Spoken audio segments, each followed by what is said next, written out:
evening, ladies and gentlemen. Thank you for joining us this evening for the regular meeting for the City Council. Do me a favor, if you are here visiting this evening, please make sure you sign in on the sign-in sheet. I know very few of you walk right by it, may not have known it was there. Please sign in, and we'd love to know who is with us. Mr. Hanna, can you attest that we have a quorum, sir? We have a quorum, yes, sir. Fantastic. City Manager, did we have anyone registered for the invocation? We did not, they were unable to attend tonight. All right. For tonight's invocation, let's pray. Heavenly Father, we come before you on behalf of our community. We ask that this body and the individuals represented here make the best decision for the current and the future. Lord, protect each one of us as we go about our days. In Christ's name I pray. Amen. The state of the pledge. Allegiance to the flag of the United States of America and to the republic for which it stands, one nation, under God, indivisible, with liberty and justice for all.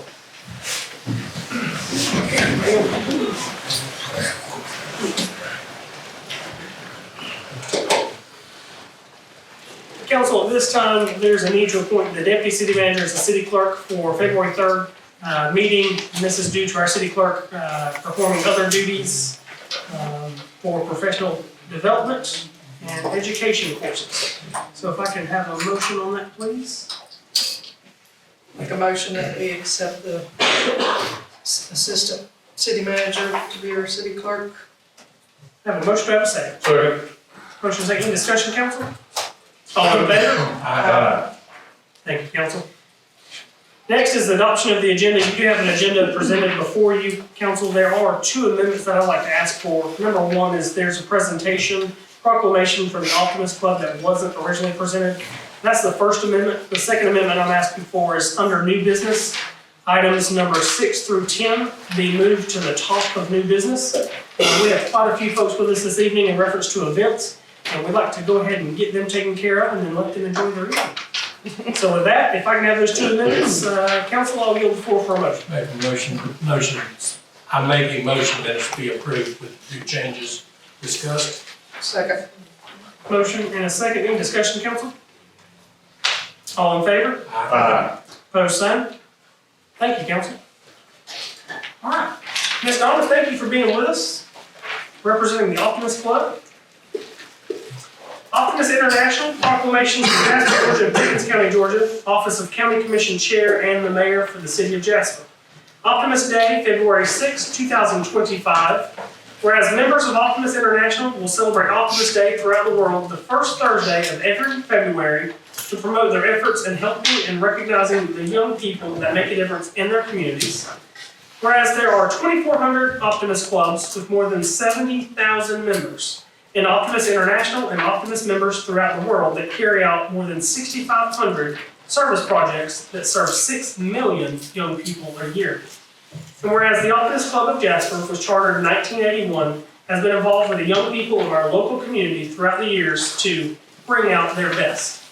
Therefore, be it resolved that we, Chris Stansel, Pickens County Commission Chair, and I, Kirk Raffield, Mayor for the City of Jasper, issue this proclamation and declare February 6, 2025 as Optimist Day in the City of Jasper and in Pickens County, Georgia.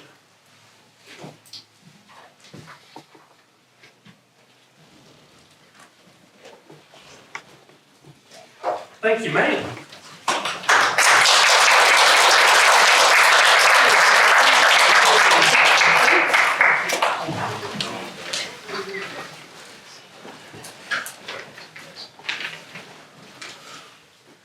Moving on to the public comment section, I'm going to go over the guidelines for the public comment period. We did have an individual sign up for public comment. Yeah. Thank you, though. Guidelines for the public comment section. Number one, the mayor will announce the public comment section on the agenda, and this is not an unlimited public forum. Individuals making the comment must be physically present, state their name and their address. Comments are limited to city matters. Comments are limited to 3 minutes per person, and the mayor has the right to extend the time. No personal attacks or unwarranted accusations. The mayor or presiding officer has the right to end the comment or comments due to violation of rules or length of the agenda. Individuals commenting can only exercise their public comment section of the meeting once a meeting. No individual can allocate or transfer their time for comment to another person. There's no inappropriate language, signs, or images, and the public comment period is limited to a total of 30 minutes each evening. At this time, Mr. Samuel Sly, sir, you have signed up for public comment. If you'll come forward, state your name and your address. Yes, sir. Samuel Sly, 175 East Sellers Street. Thank you, Mr. Mayor Yes, and sir. Council. I hope that I'm not jumping the gun with what I'm about to say, but I did attend the Planning Commission meeting last week, and I witnessed that there was a tie for their opinions regarding the sign variance for the Longhorn Steakhouse. As you will hear later on in the presentation, that there is a request for sign variance. I believe it is the request for 4 signs on 3 sides of the building. I do not believe personally that the request is ostentatious. 2 of the signs are just symbols, and I do not believe that the public will have a problem with the signs being included, and I would approve personally that variance. In addition to that, I also work in LJ, which has a Longhorn. They similarly are faced towards the highway. They have signage similar to what this variance is going to be, and it, again, it's not ostentatious. Thank you. Thank you, sir. No other than that signed up for the public comment section.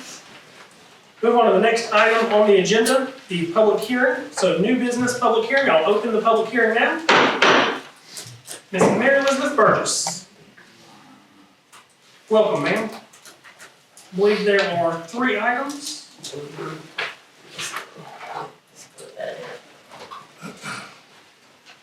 Sorry. If technology will work. I didn't realize it was gonna go to bed. Hello. Hi Mayor, hi Council. So I'm Elizabeth Brundige, I'm the city planner. I'm going to be presenting our first planning and zoning public hearing item this evening. So our first request is by the applicants and owners of property located at 11 Ballew Drive North. And the owners are here requesting a variance to allow for an accessory structure to be located in the front yard closer to the street than the primary building, or in this case, for a variance to allow a garage to be constructed in front of their existing residence. Who's it on? There you go.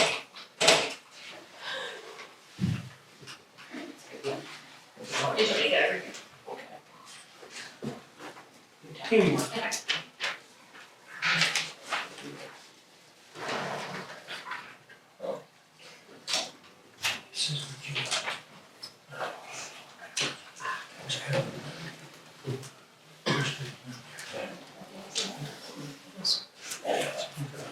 Alright, so as far as the site context goes, the subject property is located just east across Church Street and Old Tate Road from the Pickens County Administrative Offices.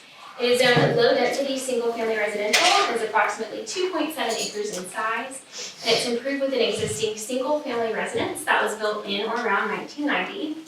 And the property is technically accessed from Ballew Drive. However, it technically fronts on the Old Tate Road right-of-way, which includes a set of intervening railroad tracks that are located in between the Old Tate roadway itself and the subject property. So a bit more of the site context from the ground. To the north, there is an undeveloped single-family zone property. To the east, there is conservation timberland within Pickens County. To the south, there is an existing single-family residence. And to the west, across Old Tate Road, there is an abandoned building and an antique store.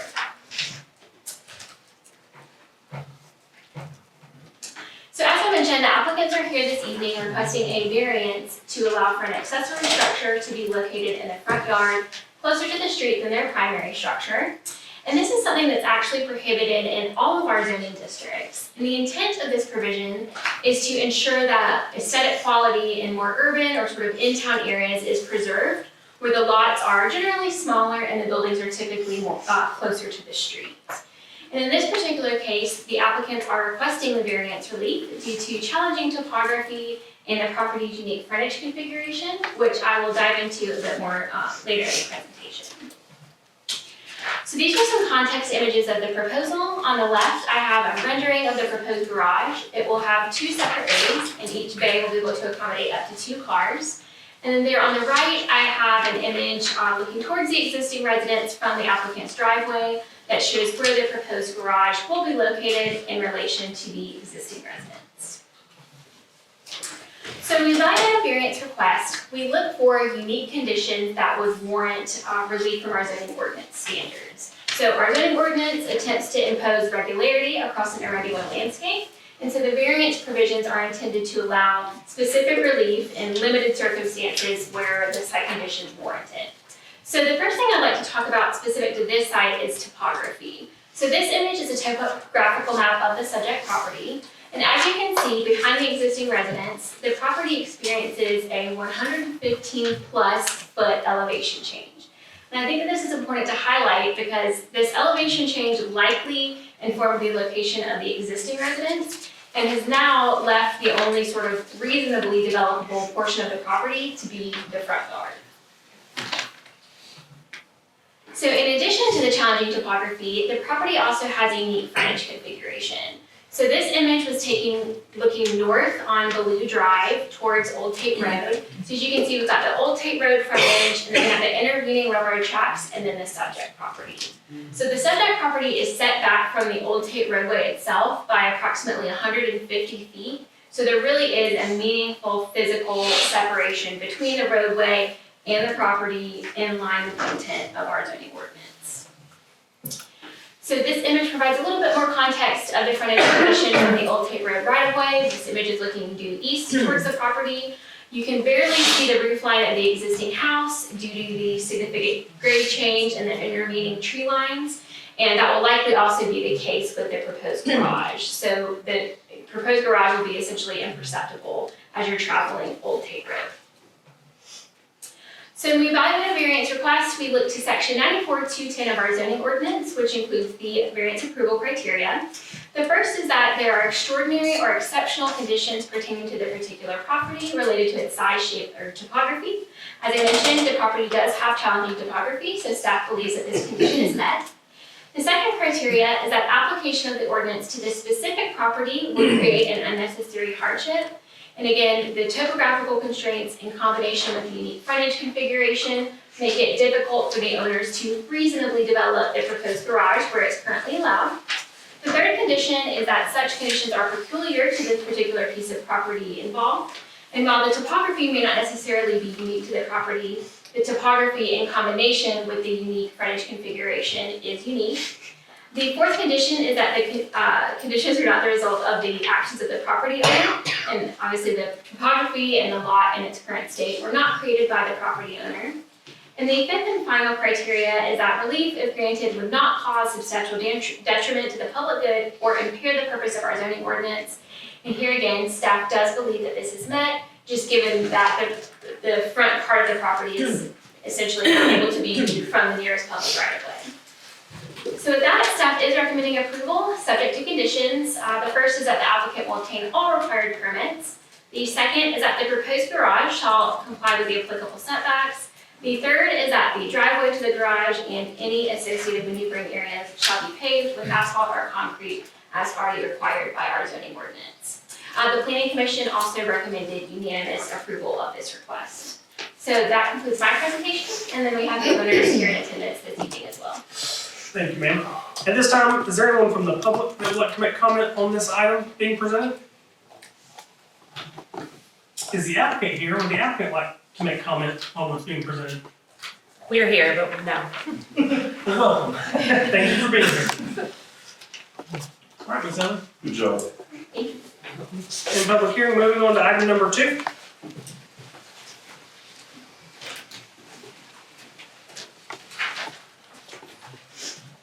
Welcome back.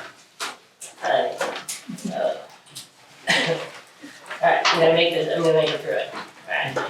Good evening, Mr. Mayor, members of the council.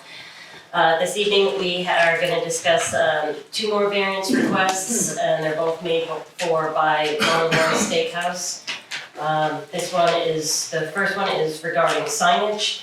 So just a brief overview, this is over at the new Gateway Crossing Plaza at the corner of 515 Camp.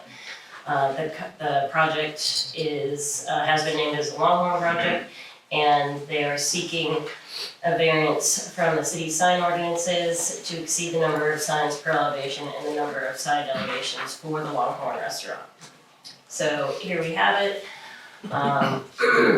Again, 1.97 acres in the C2 along 515 and slightly on Camp Road as well.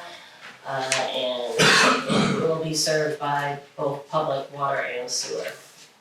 So here are your surrounding uses. As you can see, top left, to the north, you see what is known as out parcel 4, which is on the other side of the road, on the other side of the access road to the project, and on the other side of the public sign, that's out parcel 4. To the east, you have Publix. To the south, you have Chick-fil-A and also the QT. And then to the west, across the street, is Amicalola and the Express oil change. So the request that's being made is to allow more signs that's currently permitted for a single occupant building. Our sign ordinance allows for 2 facades and only 1 sign per facade, so 2 signs per total. And the applicant is proposing 3 sign facades, one of which will have 2 signs for a total of 4 signs.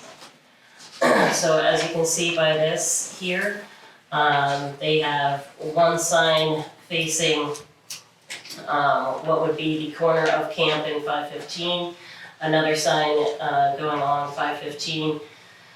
There will be logos on the other sides facing Chick-fil-A, as well as in the bottom corner they will also have a monument sign that will be able to be seen from both areas. So different from what we normally see for the criteria for variances, this is the criteria for the signs are a little bit different. So number 1, where the proximity of the existing signs or adjoining lots causes the subject property to be ineligible due to spacing requirements for a sign of type that is sought. There are no neighbors and there are no restrictions, so this criteria has not been met. Where such conditions are not the result of any actions of the property owner, where this is a vacant lot, there really can't be any other way than the property owner creating the hardship. However, when we have these national brands that come in and they have their, their sign packages, it's not unusual for them to want more signage than what's allowed in any jurisdiction. So number 3, where variances are limited to the minimum relief necessary to overcome the hardship, so this is also not met. They could easily consolidate signage in order to meet the code. And then number 4, this is kind of the kicker here, in no case shall be granted to allow a greater number of signs that would be allowed if the hardship did not exist. So the intent of the requested variances is to allow for more signage, so this one is also not met. So due to the restrictions of the regulations, staff must recommend denial at this time. Planning Commission also had a tie vote, so they had no recommendation. However, if council finds merit, the following conditions shall apply. There shall be 4 wall signs and 1 monument sign for a total of 4. I'm sorry, I mixed that up. There's supposed to be 3 wall signs and 1 monument sign for a total of 4 signs. Is that right? Did I write that wrong? I'm sorry, hold on. Total sign area shall not exceed 200 square feet for wall signage and logos. So the 200 square feet is what is allowed. So they can meet that with their current proposal. And building permits are required for both the electricity for the wall signs and monument signage. I'm gonna have to check that. That's it for now. Thank you, ma'am. At this time, anyone from the public that would like to make any comments on the item being presented? And the applicant, I believe, is here. Would you like to make any comment on the item being presented? I would.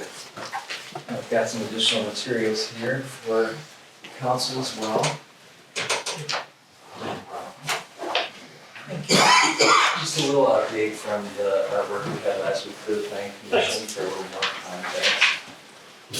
Is this different than what was provided last week? Correct.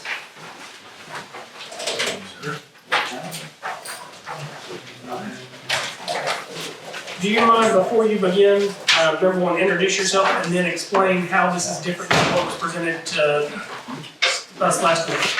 Absolutely. So my name is David Michael. I'm from South Bend, Indiana. I work at Site Enhancement Services, which is also located in South Bend, Indiana. We handle all of the site visibility concerns for Longhorn. And the items that are different in here, essentially the aerial, we added lines showing traffic patterns. There is an exhibit that, in my opinion, shows what's allowed versus what's proposed in a very simple way to understand what we're requesting versus what's allowed by code. There's a logo study, and then there's also another picture of what the right elevation would look like from the roadways. Otherwise, the site plan, elevation pages, and the spec pages at the end were what I brought to the first meeting. Thanks, sir. Does staff have a copy of this presentation as well? No. Can you please prepare one for staff or provide one for staff? Thank you. Absolutely. Okay, so as stated previously, we are respectfully requesting 4 wall signs on this building. We're looking at 2 wall signs on the front and 1 on either the left and the right. And to just generally put this, we're looking to not use all of the square footage that we're allowed, but we're looking to allocate it as we see, as we take in this site where the people will be coming in from the rear entrance, and we made our sign package for this site specifically. So if you look at, it's at page 4 here, this is my allowed versus proposed exhibit here. Now on the left, you can see that we're allowed 150 square feet on the front elevation due to the width of the front elevation being 79 feet. Calculating that out, and then on the left elevation, we would be allowed 165 square feet for a total of 323. And you can see the front and the left elevations, they both have very, very large signs on there. We're allowed to put that, they don't actually fit on the building. So, being this large, the architecture is not made to house signage this big, but we are able to place signs that large on those 2 elevations. And then you can see what we're proposing on the right side of that page is just allocating that square footage in a more manageable way for people on the front side of the building. We'll have a steerhead logo on the Longhorn Steakhouse on the left, which has great visibility to the highway there with a speed limit of 55 miles an hour, which traveling that today was, driving is fine, but some intersections are a little bit more harder to navigate than others, and that one was one of them, in my opinion. So just, I was putting myself in the thought of, if I were to look for a restaurant, okay, there's the Longhorn, and then you have to make a number of maneuvers, go through a street light, navigate to the east side of the property, enter, and then you drive past several businesses and enter to the back of the building on Longhorn Steakhouse there. So that's why that steakhouse or the steerhead logo on the right elevation is necessary in our opinion, just to kind of remind the customers, hey, the steakhouse is in this location. We know it would be nice to put another set of turn letters there, just say, hey, this is Longhorn. I know you just made a couple of turns, you just got off this highway. This is where we're at for proper building identification, but the steerhead logo we feel is fine for wayfinding, especially once you're on the development, which is only a 20 square foot sign.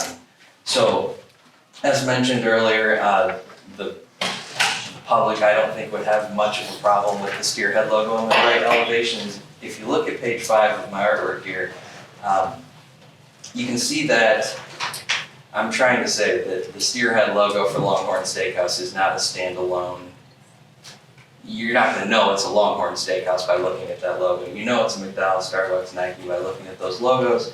But all we're trying to say is, hey, here's the steakhouse you're looking for. Here's the steerhead. Here's where you're gonna get your burgers and steaks. Just another wayfinding to try and clean up the efficiency of people traveling through this commercially zoned corridor. And then these next couple of pages, you see those are the elevations with the signage on them. It's a little bit of a bigger picture, and then you'll have the visibility cones in the bottom right of where those signs will be seen from. However, on page 9, you will see this is the roadway you're heading westbound, and I believe this is Camp Road. And the development is about, I want to say 15 to 20 feet higher than the roadways. And if you're coming from this section of roadway, you will not see the Longhorn Steakhouse building at all until you drive up onto the development, past the multi-tenant sign, and I do not believe Longhorn Steakhouse is going to have a panel on the sign at this entrance.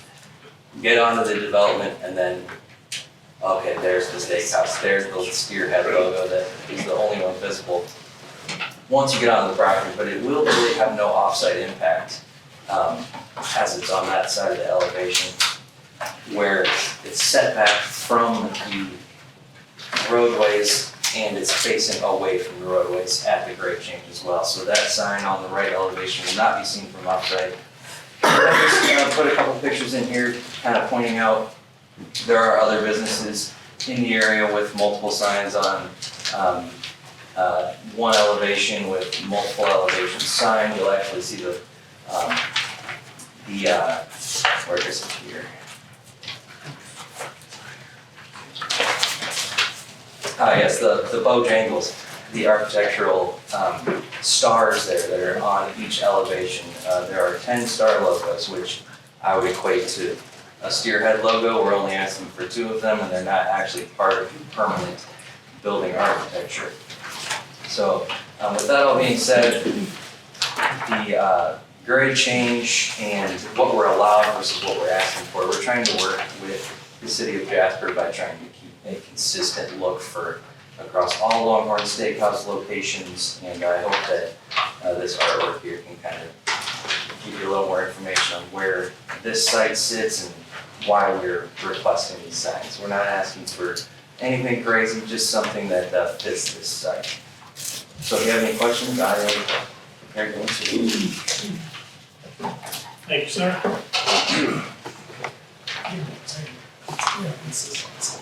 Okay, moving on to item number 3 under public hearing.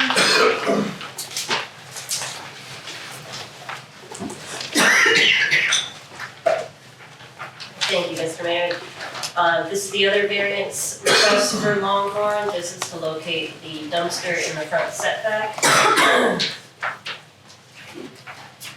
So the request, the applicant is seeking a variance to allow for the dumpster to be in front of the primary building. It has been previously determined that James Drive would be the frontage of this property. Therefore, where they have it currently located, as you can see by the drawing, would be considered in the front of the property. And the zoning ordinance requires everything to be located in the rear. So the intent is to protect this for aesthetic quality of the city and to limit traffic conflicts and site visibility issues. So the criteria, this one is the same as we are all very fond of. Soil shape and topography is one of the criteria. This has not been met as there are numerous other lots along 515 with 2 street frontages that have their dumpsters in the rear. So there's nothing quite unique about this site. The application, again, the application of the ordinance on this particular piece of property would create an unnecessary hardship as this property is currently vacant. The hardship would be developed by the applicant, not by the site situation. Such conditions are peculiar to this piece of property. Again, there are several commercial uses throughout the city that have double frontages. The conditions are not a result of the action of the property owner. Again, this is a vacant property, so anything that would be done would be directly related to how it was developed. And again, relief if granted would not cause substantial detriment to the public good nor impair the purposes or intent of the ordinance. So by locating the dumpster directly in front of a vehicular access drive into the site, the aesthetic quality of the proposed development is compromised. So staff is recommending denial. Planning Commission did recommend approval. And so, however, if council does find merit in the application, following conditions shall apply. So there are several other conditions that apply to dumpsters in our regulation.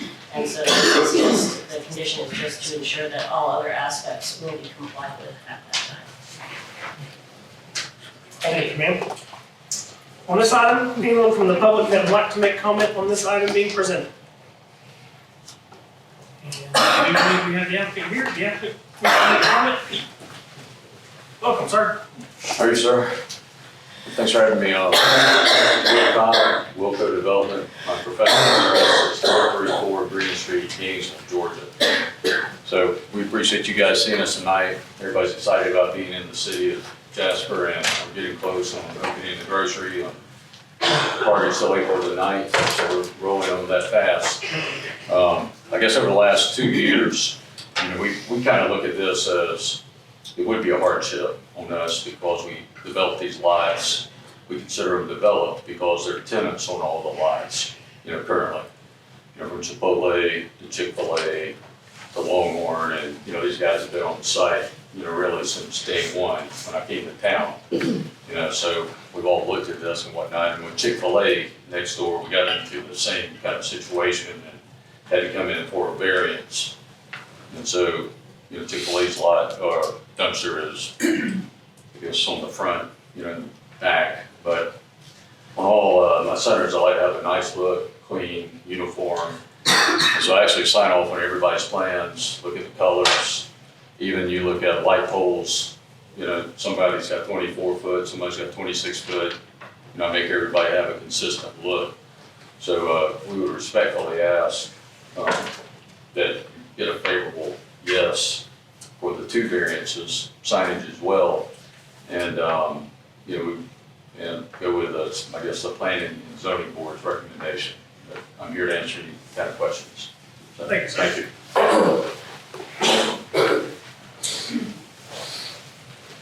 I'm going to close the public hearing at this time. We will move on, council, to the consent agenda as presented. There are 4 items. Yield the floor for a motion. Make a motion we approve the consent agenda as distributed. Motion, do I have a second? Second. Any discussion, council? All in favor? Aye. Opposed, same. Thank you, council. Moving on to new business, under the amendment, we will move on to new business item number 6. That is consideration approval of downtown live scheduled events and event application. Ms. Goldberg, you have the floor, ma'am. Thank you, Mayor and Council.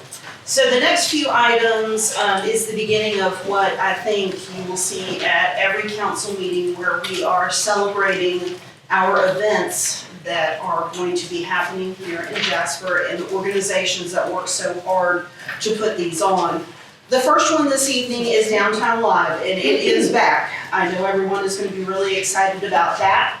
This is an extremely popular Saturday afternoon, evening event that is organized by our DDA, and it is scheduled to return for proposed dates of Saturday, May 10th, Saturday, June 14th, Saturday, July 12th, and Saturday, August the 9th. There are still some details that we are in the process of working out. Staff originally was going to recommend 3 events, perhaps eliminating the July event simply because it is so close to the 4th of July parade and some other things that we have going on. However, after speaking with the DDA, staff recommends approval of the 4 events as included above on your action forms. So that would be May 10th, June 14th, July 12th, and August the 9th. Thank you, ma'am. Council, you look forward for a motion? Mr. Mayor, Yes, sir. I'd like to make a motion that we approve the DDA's application for 4 events this year as noted. Have a motion, do I have a second? Second. There were three of you at the same time. Let's try again. Do I have a second? Second. Okay, Mr. Handy, you're gonna Speak get this. Have a motion, have a second, council, any discussion? All in favor? Aye. Opposed, same? Thank you, council. Yes, ma'am. Item number 7, consideration approval of Marble Fest event application. Ms. Gold. Okay, excellent. So as Amy Myers with the chamber would say, this marvelous event is back for another year, the 43rd year. Excuse me, this will be the weekend of October the 4th and 5th. Obviously, a lot more work than just those 2 days goes into it. They start well into the week prior down at Newton Park, getting set up and getting everything ready. The event is typically the Marble Festival, which is Saturday and Sunday at the park, and then there is a parade that goes through downtown, starting at Newton Park, headed north, and that will be on Saturday the 4th. We had spoken with the chamber about potentially doing our modified parade route that we had tried with the Veterans Day Parade that worked very well, and that would be to go straight up Stegall through the alley or Stegall Station, however you'd like to call it, turn right onto Main Street and head south where they would traditionally end by the Methodist Church. We're still working through some details on that. We have some time to work through that, but initially they think that this may work for them well. And so we are asking for approval of their event application. We do have the chamber here, Amy is here, Amberly is here this evening if you have any questions for them. Thank you, ma'am. Council, yield the floor for a motion on the item presented. Make a motion that we approve the Marble Festival for the weekend of October 4th and 5th. Have a motion, do I have a second? Second. Any discussion, council? All in favor? Aye. Opposed, same? Thank you, council. What year Marble Festival is this, Emily? 43rd. 43rd. 20 years. Item number 8, consideration approval of farmer's market event application. Ms. Gold. Thank you. So I don't have any kind of cute saying for the farmer's market, but I do want to, Eat your veggies. I do, yes, eat your veggies. And the farmer's market is a great opportunity to get your fresh veggies. So you'll remember last year we celebrated that was their 25th year in existence and operation. So obviously this is their 26th year. They've been here since 2000. Actually 99, I guess. And so they will be kicking off their season Saturday, April the 5th, starting at 7:30.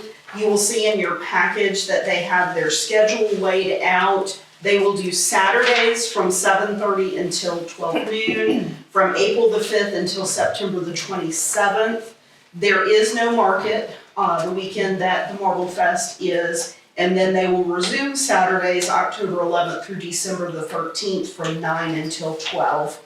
They will pick up Wednesdays through the summer months. That's June the 18th through August the 27th, 11 to 1. And I know that that has been extremely popular too.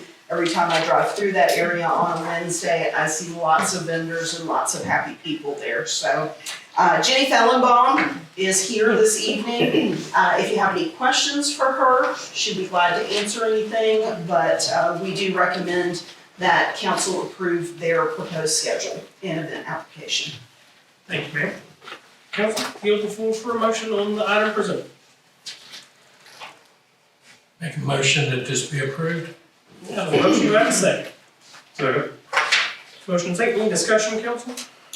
Yeah, just one. I see in the packet the liability insurer, and just wanted to see if we do have insurance for the event.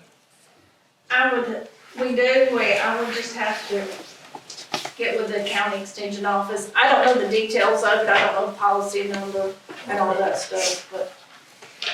And those are the kinds of things that we continue to work with the organizers up until the time of event. We wanted to get them on because obviously April is approaching quickly, and so we felt it important to get them on to our first round of approvals and celebrations. And so Just note that, we are still working behind the scenes on getting all of the information that we need from some of our organizers, but we will get that. Any further discussion, council? All in favor? Opposed, same? Thank you, council. Item number 9, consideration approval of 2025 Art Walk event application. Ms. Golden. Yes, so Art Walk is also back for 2025. This is a very popular Friday evening event that is organized by PACA, the Pickens Art and Cultural Alliance, and spearheaded by Angela Reinhardt. And they are planning to return for 2 events this season. That will be Friday, May the 16th, and Friday, September the 12th. For those of you that are not familiar with Art Walk, you really are missing out. This is an event where businesses along Main Street host an artist in various mediums. It could be someone that sketches, paints, sculpts, does whatever, a little bit of everything out there, and folks can kind of wander Main Street and enjoy music and then watch an artist do their craft. So Angela is here this evening on behalf of PACA. I know she's got a packet for everyone that she wants to share, along with a cool decal. And so if you have any questions, please feel free to ask Angela, but staff does recommend the approval of these 2 Art Walk dates, please. So if I could just hand these, this is some riveting reading our annual report. That's our annual report for PACA, and a sticker to make it a little more fun. So, and if anyone who's in attendance wants an Art Walk sticker, there's a little pile on the back, if you want to grab one. Thanks, ma'am. Do you need volunteers or anything for this year? Maybe, we're doing pretty good, but I might need some volunteers, so I'll let you know. You missed your opportunity to tell me, it depends on how he votes. Yeah. And I just want to say thank you all for supporting Art Walk in the past. So we're entering year number 4 for this event. Awesome. Great. So thank you. All right, council, with that information, yield the floor for a motion. Make a motion to approve the proposed Art Walk dates, May 16th and September 12th. Second. Motion and a second, and we're going to say that good weather is going to follow us on these 2 days. Yes. Oh, really quickly, you might, and I also wanted to just introduce you all to PACA's new executive coordinator, Mindy Marshall, is here. So she, trouble. yeah. So she's been with us since June. Well, Okay. any further discussion, council? No, I just want to say this is one of my favorite events. All these events bring people downtown. This one actually brings people inside businesses stores, which is a huge win. So kudos to you. Thank you for your support for our community. Any further discussion, council? All in favor? Opposed, same? Thank you, council. Next item, consideration approval of 515 cornhole event application. Ms. Golden.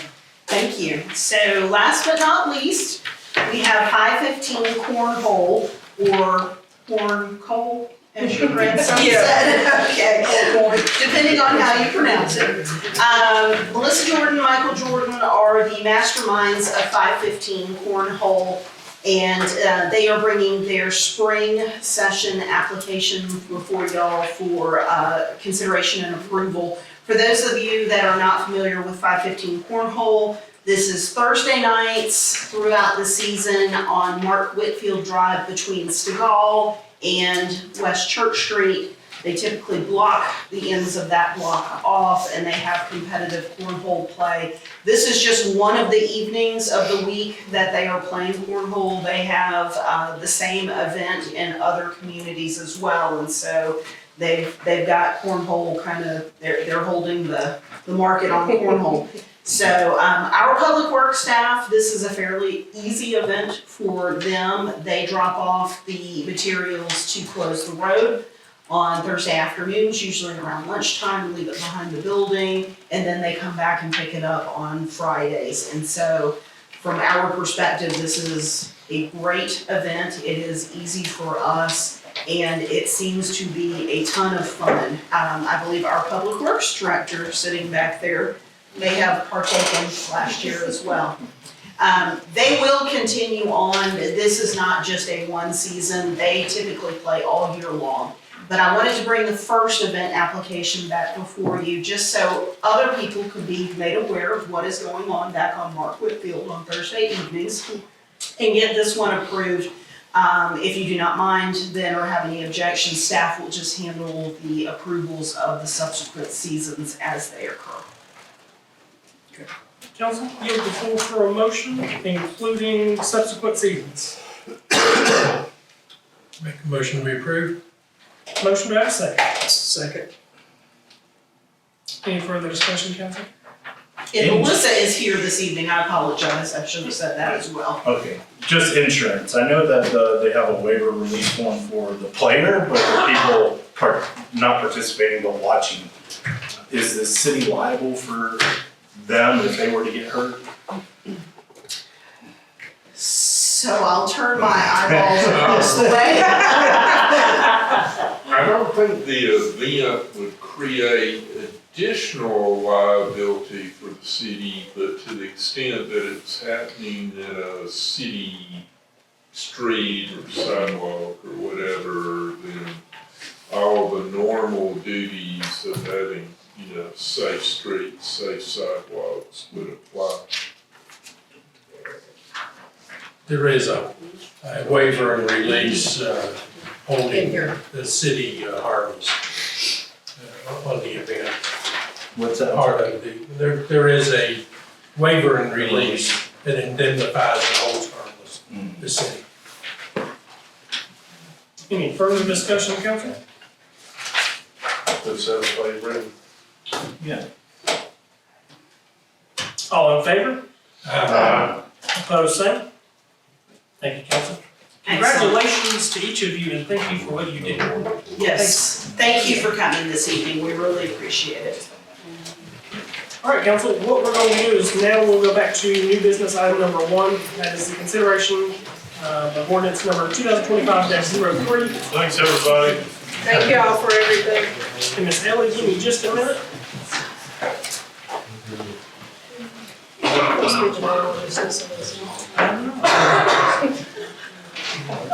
What item are we at, Kurt? I'm sorry. New business item number 1. Ms. Ellie, I apologize for not reading your name earlier. I just didn't read all the way down. I read Ms. Harris and I couldn't read it. Your name was mentioned. All right, yes, ma'am. Item number 1, go ahead.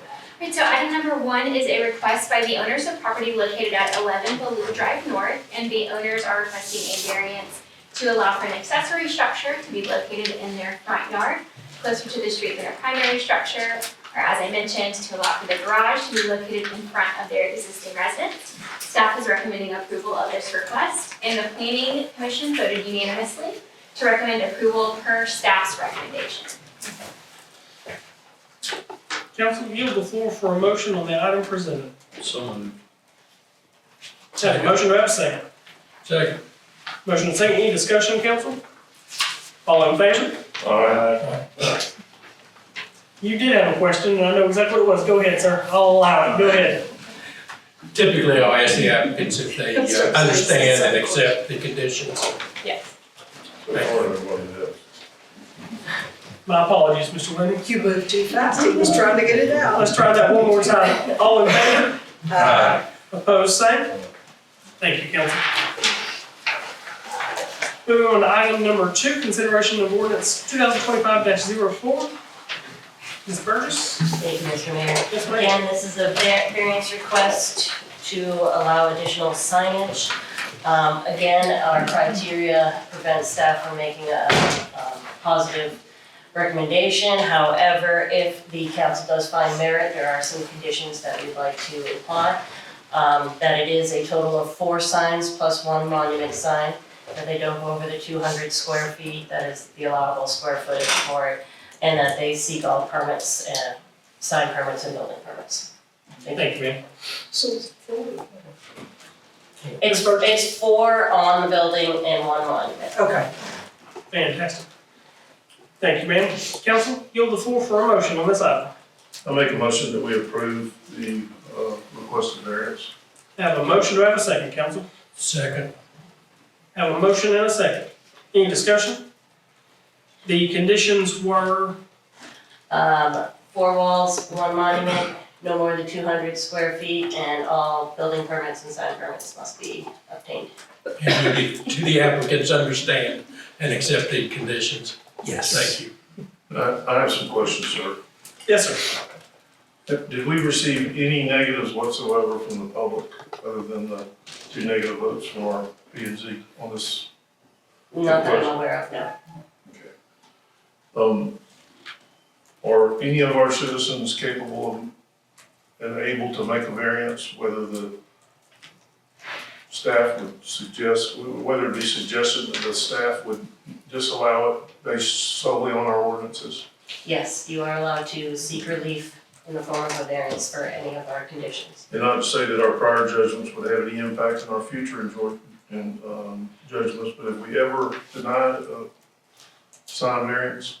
Not that I'm aware of. Okay. I'm not actually aware that we've had any additional sign variances. I'll also make some comments in agreement for the challenge. I don't know if any or all of y'all have visited the site. I've been there quite a few times. Getting that property developed with a right in, right out was somewhat challenging. And actually, Mr. Jasper had to help us work through some of those things. And the elevation and also the conditions that were faced on that site, which everybody in Pickens County knew for a long time was going to be like that. Maybe not everybody did, but there was a lot of challenging things developing the property. I'd also like to say that I have no affiliation whatsoever with Longhorn State, but I'm probably the only person in the room that actually visited the original Longhorn State, which was on Peachtree Road, and eventually franchised in 1981. So I was a young pup, and having some fun in the city of Atlanta, and they were a store that had, all their steaks were fried in a frying pan. And this is a tremendous asset to our community to have this caliber of organization here. There have been challenges, of course, in a project this big. And most wills, I know we've been tough on them. I can only imagine that Publix is even tougher to deal with than we are. But this is being recorded, right? I think the signage complements the architecture. I think the square footage being under the required amount should allow for some forgiveness. And again, if there are other citizens or businesses in our community that have issues with any of our ordinance, not just our sign ordinance, I encourage them to apply for variance. Thank you, sir. Yes, sir. Any further discussion, council? Yeah, just one thing, going back to if businesses or individuals need a variance, is that information provided and given to those people? Of course. Okay, yes. thank you. Thanks, sir. Any further discussion, council? Have a motion second, seeing no further discussion. All in favor? Aye. Opposed, same. Thank you, council. Next item, consideration of ordinance 2025-05. Ms. Burgess, you make that. Again, this is a variance request for Longhorn Steakhouse. They're asking to put the dumpster in the front setback. Again, although the criteria have not been met, if you find merit in the application, the only condition that we would like to add is that they comply with all the other regulations that go with dumpsters. Can I ask a question now or? I'll allow it, go right ahead.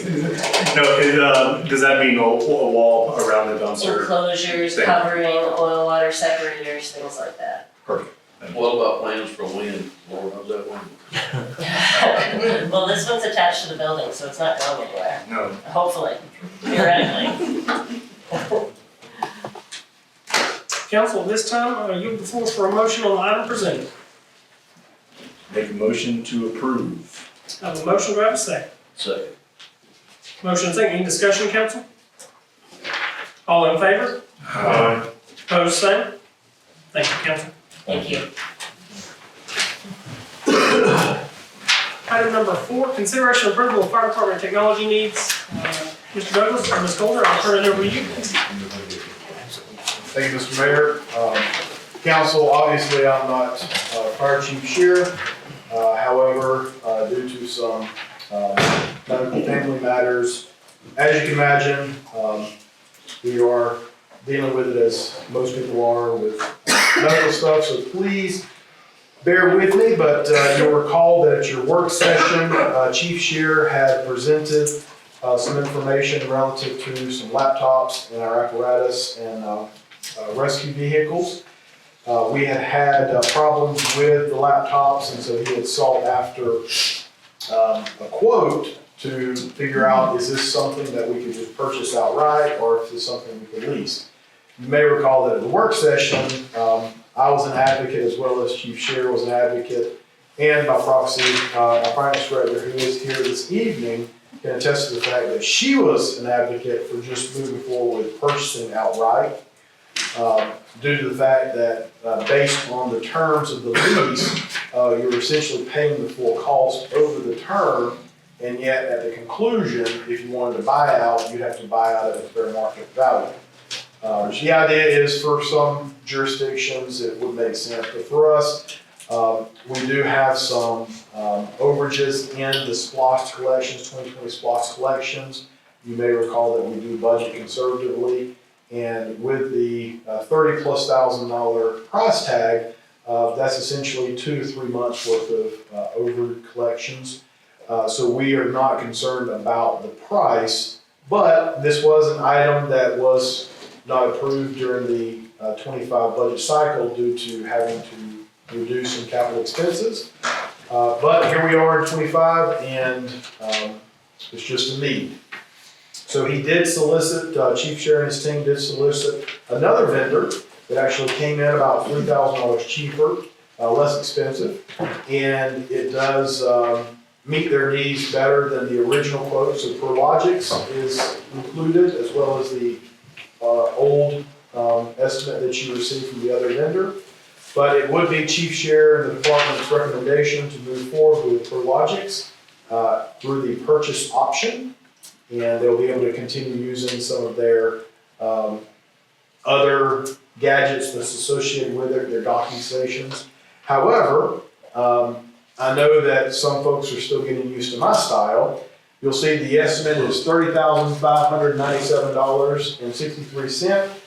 I would prefer to seek an amount not to exceed $36,000, so that if there is something that happens with regards to compatibility of docking stations or anything else, that we do have some room for moving around without having to come back to y'all with additional money requests. Thank you, sir. Council, yield the floor for a motion on the purchasing of laptops through Prologix with a not to exceed of $36,000. Make a motion to approve to buying the laptops, and not to exceed $36,000. Thank you, sir. I have a motion, Council. Do I have a second? Second. Motion is second. Any further discussion? All in favor? Aye. Opposed, same? Thank you, Council. Next item, consideration and approval of bond modification lot split Liberty Lane. Mr. Douglas. Yes, sir. Thank you, Mr. Mayor and Council. And just to kind of put this within context, and because I do have a little bit of history with this particular item, you may recall that in the summer of 2020, you all had entrusted us to work on looking at ways to consolidate some of our existing debt, i.e. some water lines and some elevated water tanks that had some higher than market interest rates at the time. So Mr. Siphon and Bond Council, we were able to essentially consolidate all of our existing debt at the time, put it at a 1.1% interest rate over 12 years flat, carving off about 3 years on a 15-year note that had otherwise continued to exist, as well as to draw out some equity that we're able to capitalize on some capital improvement projects.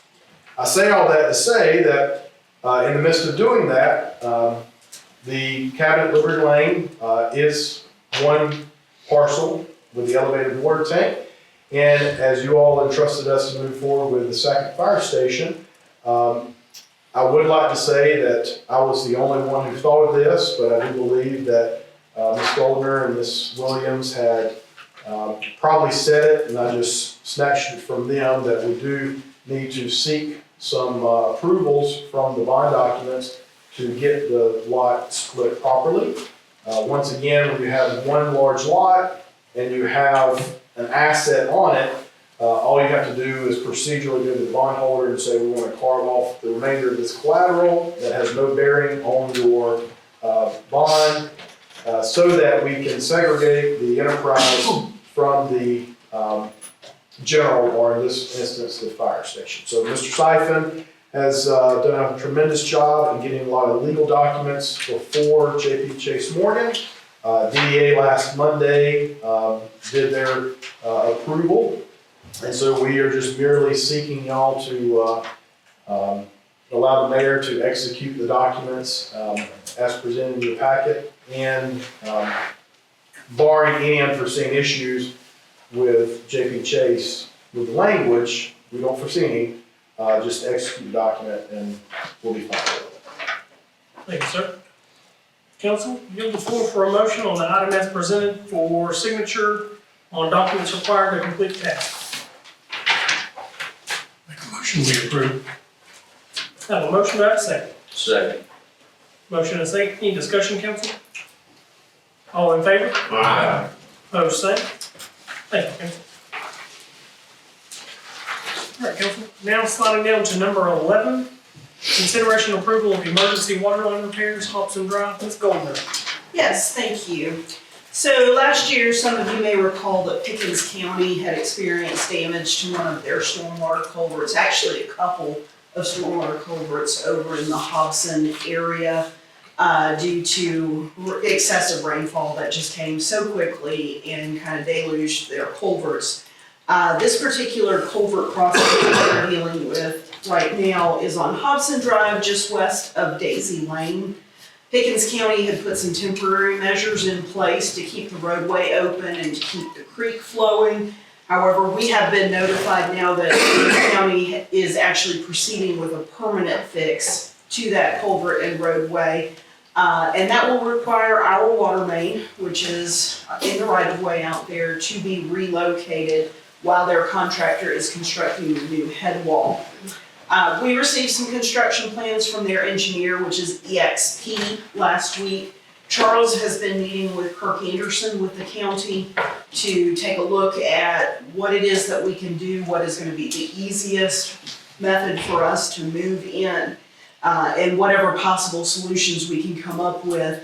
We do have a couple of potential routes that we can take. One is more of a temporary fix, which then will require us to go back and take action after all of the work is done.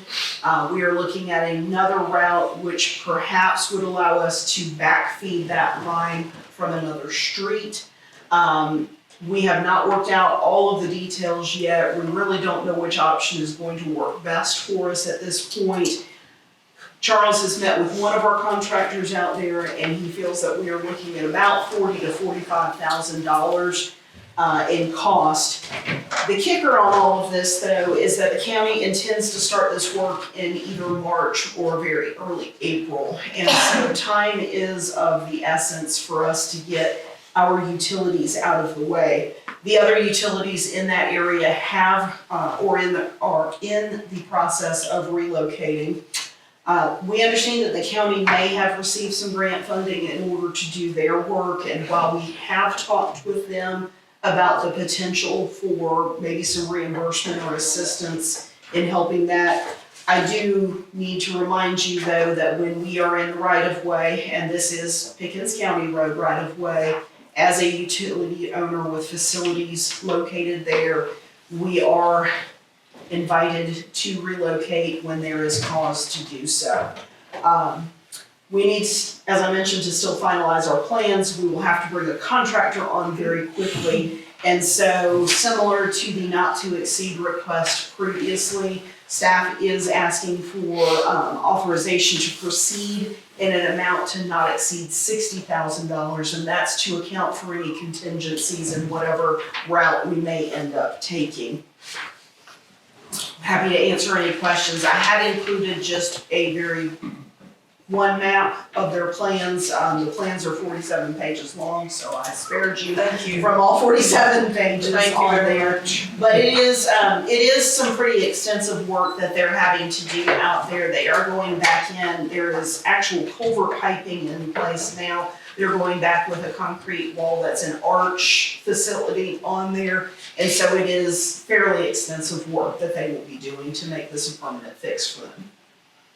Mr. Mayor, I do have one question prior to motion, if I may. Yes, sir, go ahead.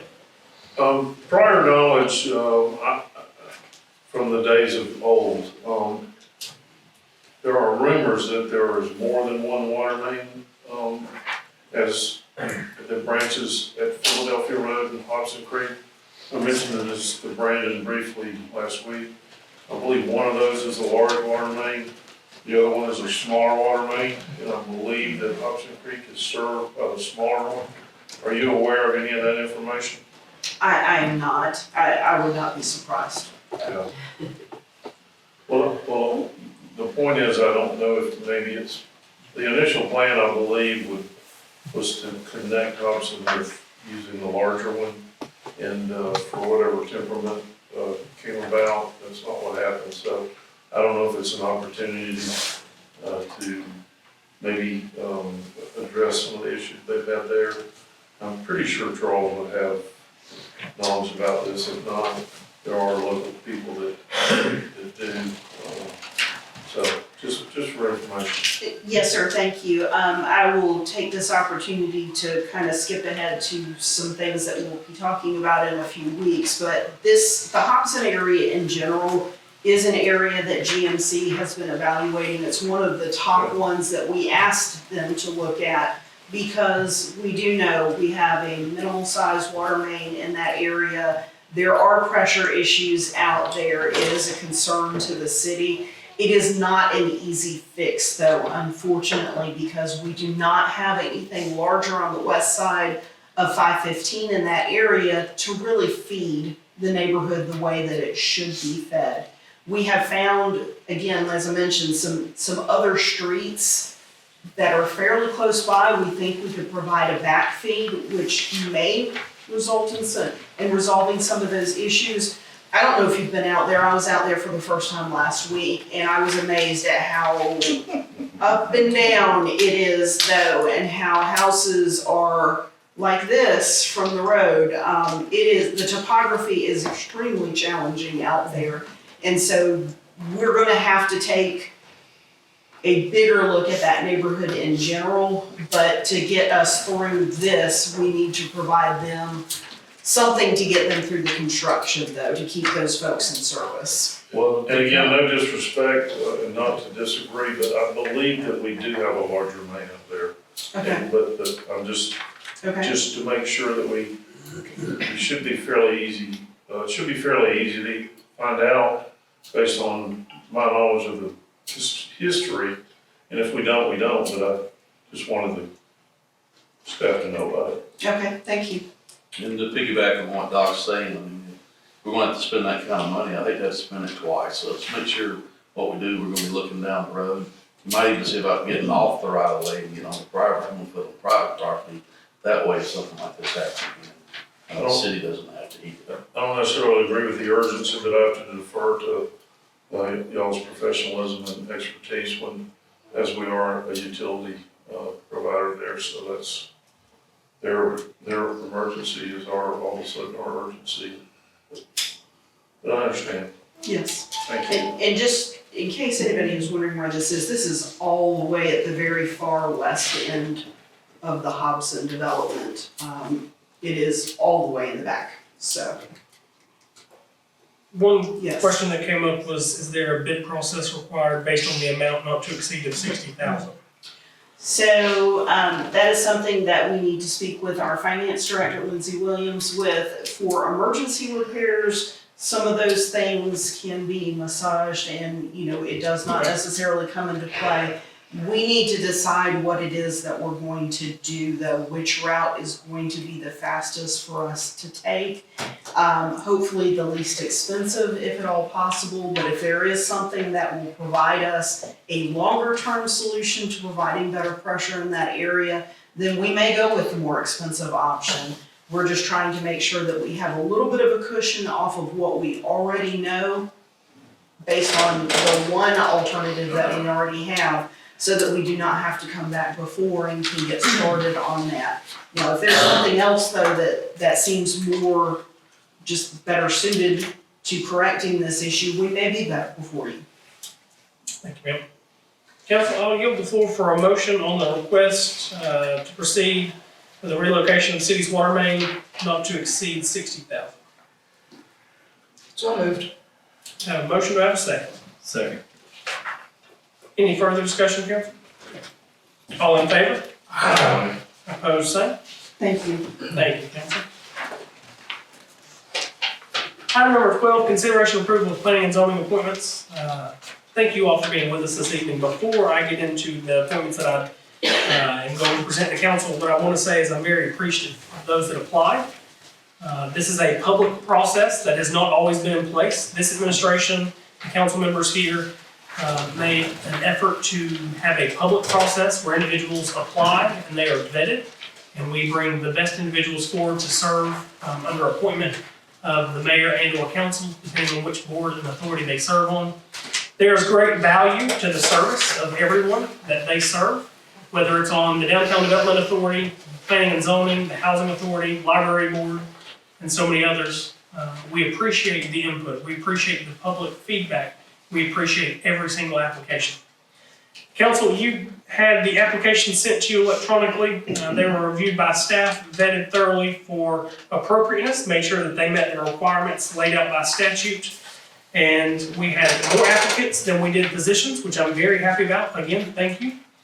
My recommendation for the first position on planning and zoning, city manager, there is a current vacancy on that board that was left by Ms. Rasco, I believe.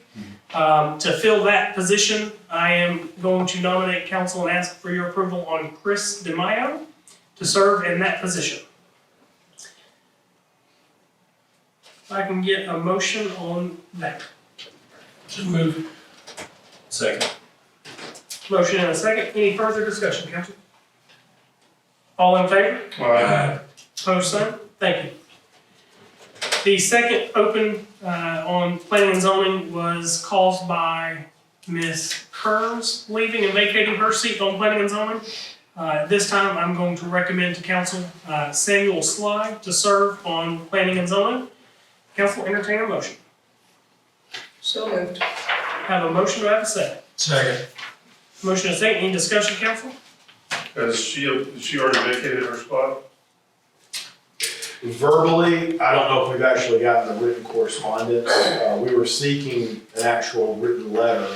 I'm not sure if we received that today. So I sent her a request on Friday afternoon, and I have not heard back from her. But she did indicate when I informed her that we had more applicants, that she was positive towards that. She, time commitments was her. Yes, ma'am. She did provide that in writing, that she had a commitment issue on the timing of the meetings. Motion, second. All in favor? Aye. Opposed, same? Thank you, council. Welcome. At this time, we'll move into committee report updates, development of local infrastructure. Director, Mr. Faust. Well, the most exciting thing, I think, is what I've already mentioned. We did a walkthrough of the public site last week. And it looks like a big old grocery store with a bunch of empty shelves, but that's going to be changing up very soon. Of course, also, we now know that Chick-fil-A, Longhorn Steak, and Chipotle, as well as others, are coming. More than $2 million in income tax revenue, or sales tax revenue for that site. And we appreciate them coming here and spending approximately $20 million in construction in our neighborhood. So very much appreciated. Can't add to that. All right, Finance Administration, Mr. William Snell. Council, your financial report is included. in our package this evening. I have had a chance to look at it and see nothing that I can really comment on.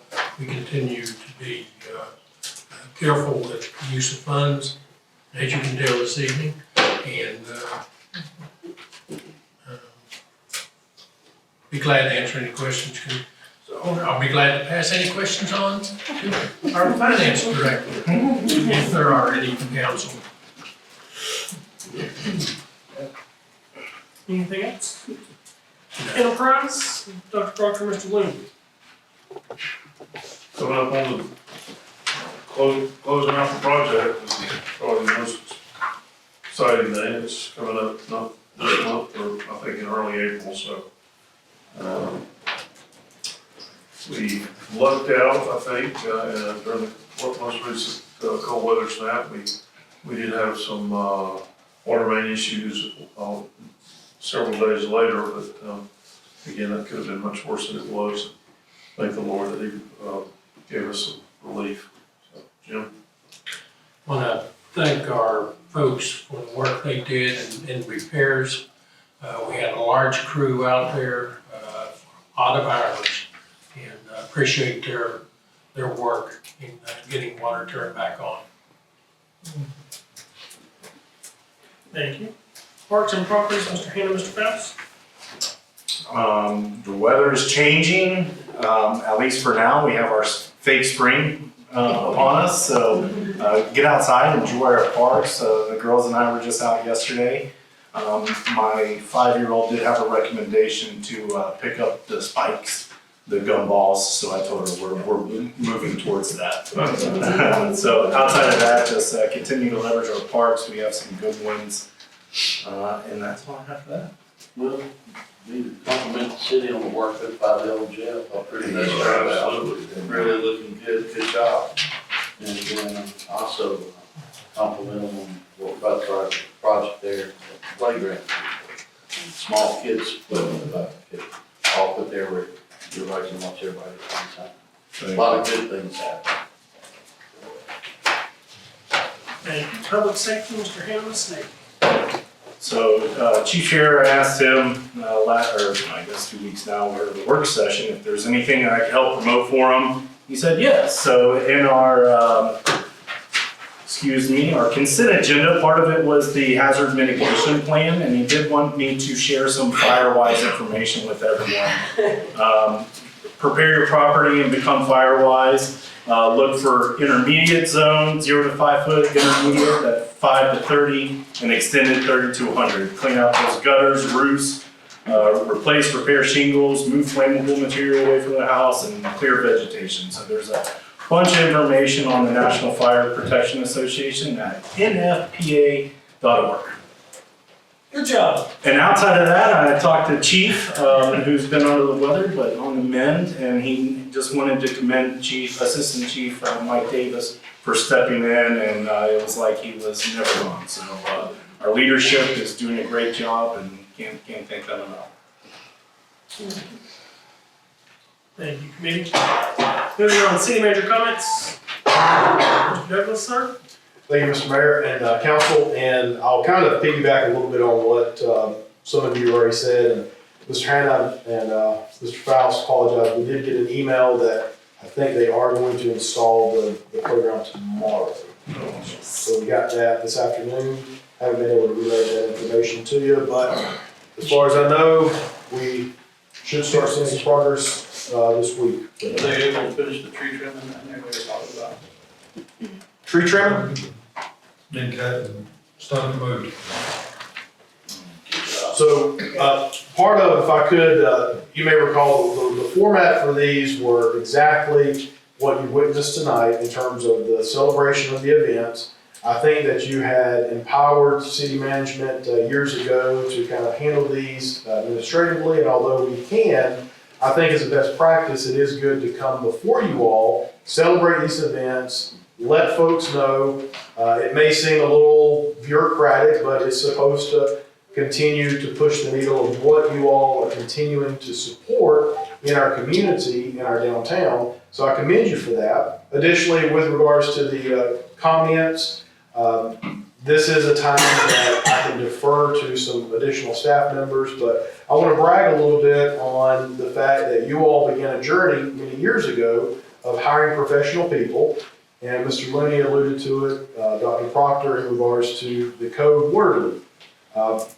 Because I had been here in the past, I had made the comment that it would have created an opportunity for us just to close the road down for a series of time, rather than what we witnessed. What we witnessed was Public Works essentially mobilized almost simultaneously with water. And when I say that, I'm going to put it in the context, it's individuals.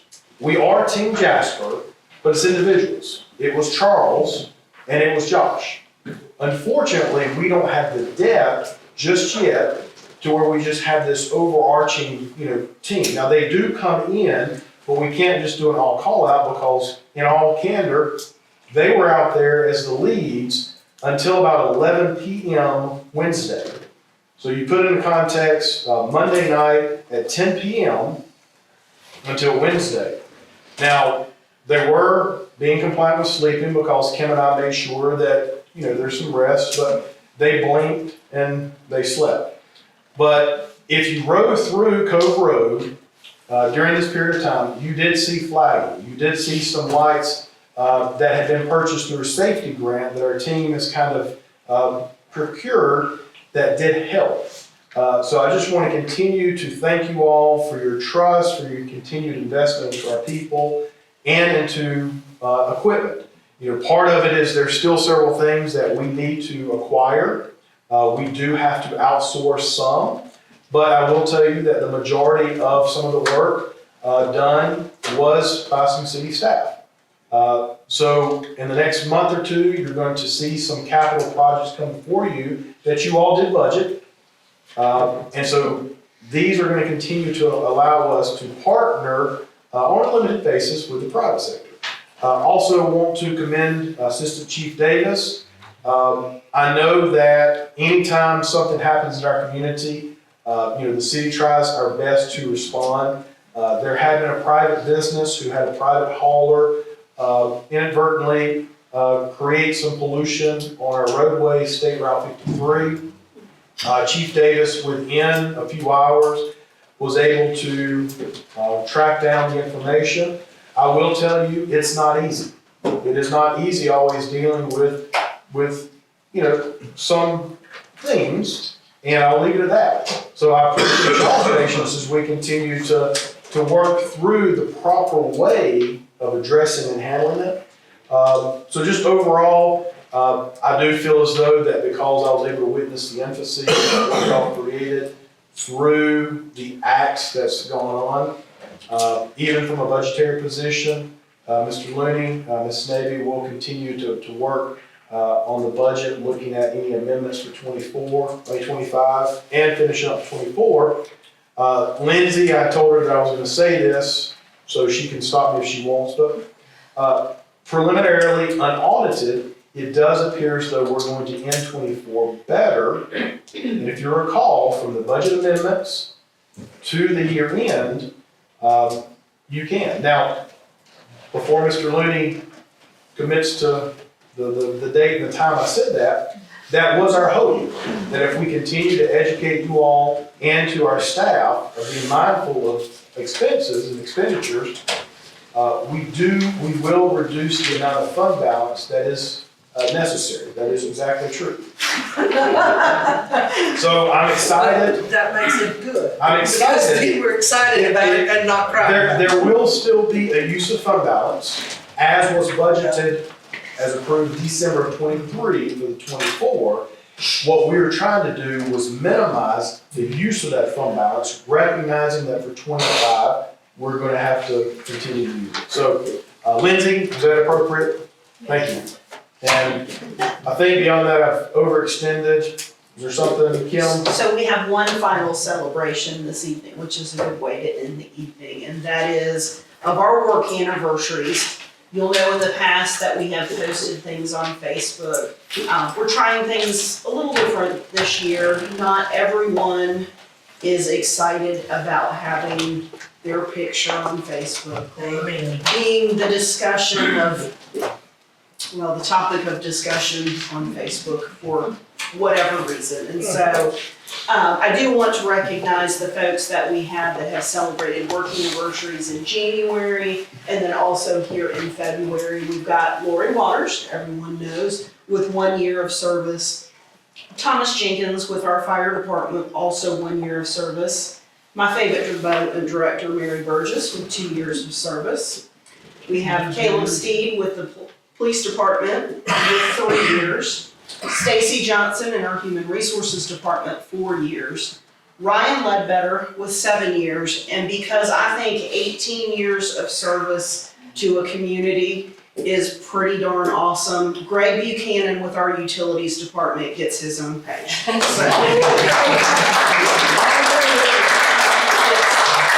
18 years anywhere is an accomplishment, but particularly in service to the community, 18 years is impressive. And so we will be celebrating on a quarterly basis with breakfast for our work anniversary folks. But we thought that this might be a way that they would, not have to be out there, so to speak, and uncomfortable. So trying something different. Thank you, Mayor. Moving on to city council comments. Council? Any further discussion, I guess I should ask. Yes, sir. I want to thank council for supporting me over the last week. I had reached out to y'all with some of my frustrations and some of my ancillary responsibilities.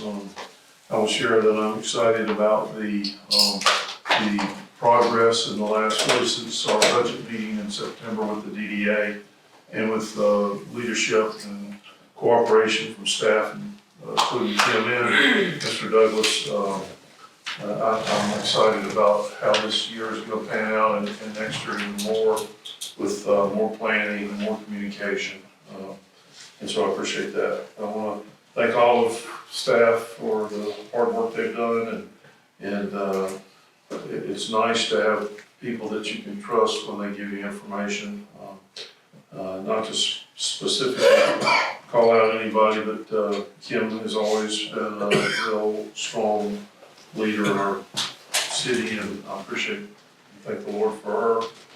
Mr. Douglas, I hope that we, as well as the rest of the community, learn that with the training and experience and successes that he has had, that it brings wisdom, and time again, I find him able to navigate situations that are somewhat hard to solve in relatively short order. He comes up with very simple solutions, sometimes compromising, sometimes sacrificing, but always on the other side of it, it works out in a very smooth and deliberate way.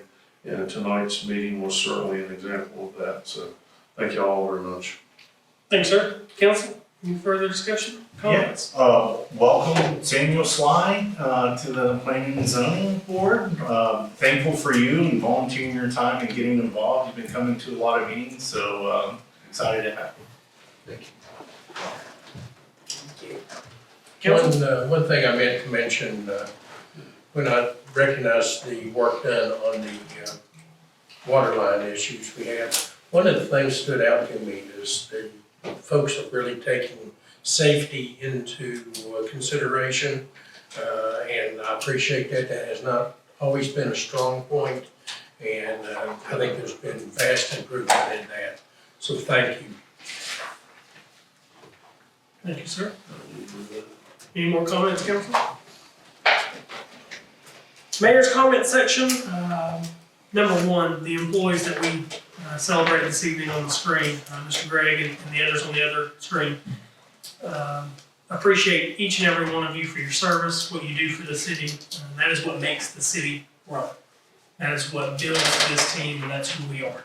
And so we stand behind you, we support you. Looking forward to breakfast with everyone so we can celebrate. The leak out in front of Community Bank of Pickens has been mentioned. I will say, council, so you're aware, leadership was notified The morning after that occurred, my very first phone call in the early morning hours was a member of staff at the bank, Miss Melissa Jordan, who was with us earlier this evening. And she was calling to show her appreciation for two individuals specifically, Mr. Josh Davis over Public Works, and Mr. Charles Jones over line maintenance and distribution for water. Those two individuals she called out specifically for working their tails off and doing it in a safe and professional manner. And she said everyone that drove by would see the exact same thing. It is truly an honor, Mr. Davis, to wake up and have your first phone call as a thank you for working on a problem. That does not happen often. And so we appreciate you and Charles and every single person on your crews because you guys made it happen. So please share your appreciation.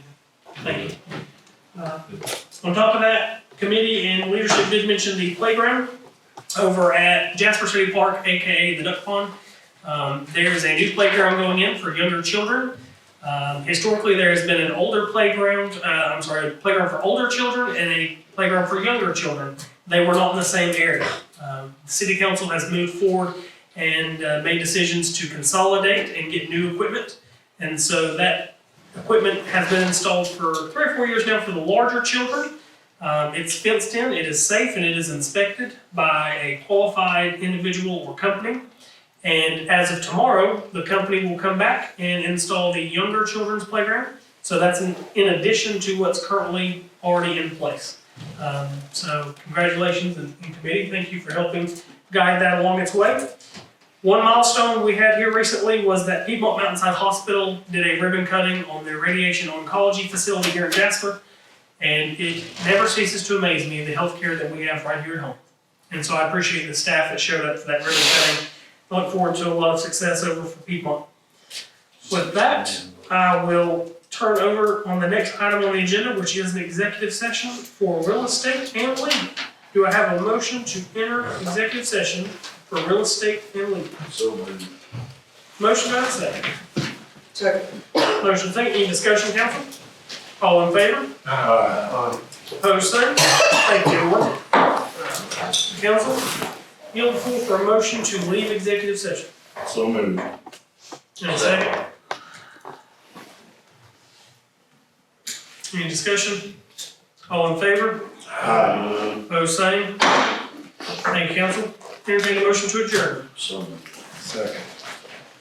Any discussion? All in favor? Opposed, same?